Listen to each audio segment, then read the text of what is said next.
I was incredulous. I simply couldn't understand it. But my first thought was, well, I'm going to just follow directions, because they certainly weren't in the mood to discuss it with me. But I was in utter and total shock.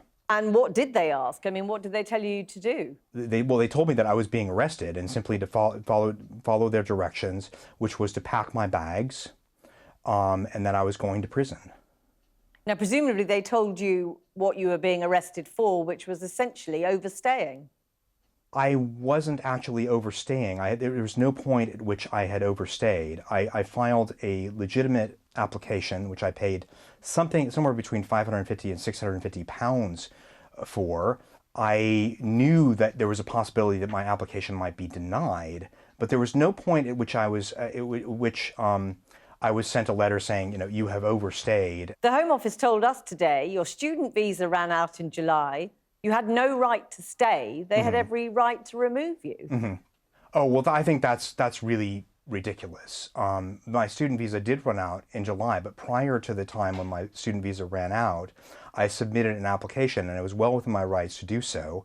I mean, they make it quite clear that at that point they feel that you were illegally in this country, hence why they decided to remove you. But they detained you. Tell me what that was like. Well, what they did, I mean, I want to just add one other thing, because, I mean, they make it very clear, but it's very clear in the I mean, I consider that to be a form of legal theatrics, because what they do, it's equivalent to, imagine if you bought a ticket to go into a park, right, preserve, and you went through the proper channel, so you buy a ticket to go into a park preserve, and suddenly a voice comes on the intercom and tells you, I'm sorry, you were in the park illegally, you were subject to arrest, and then you were arrested from the park and thrown in prison, and had no way to get out of prison.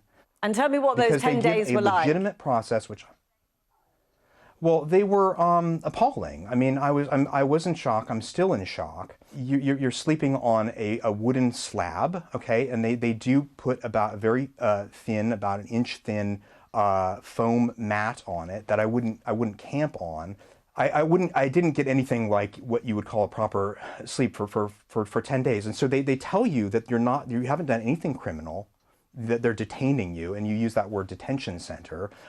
If it was a detention center, then why is it so punitive? I have to ask you, as a Shakespearean lecturer, tragedy or farce? That's a good question. I would say I would say more on the I would say tragedy. I think it was saddening for me. Because I love this country, and I've made a lot of great friends here, which is why I wanted to stay here. It's about disproportion. It's not that they don't have the right to do it. I'm sure they have the right to do it.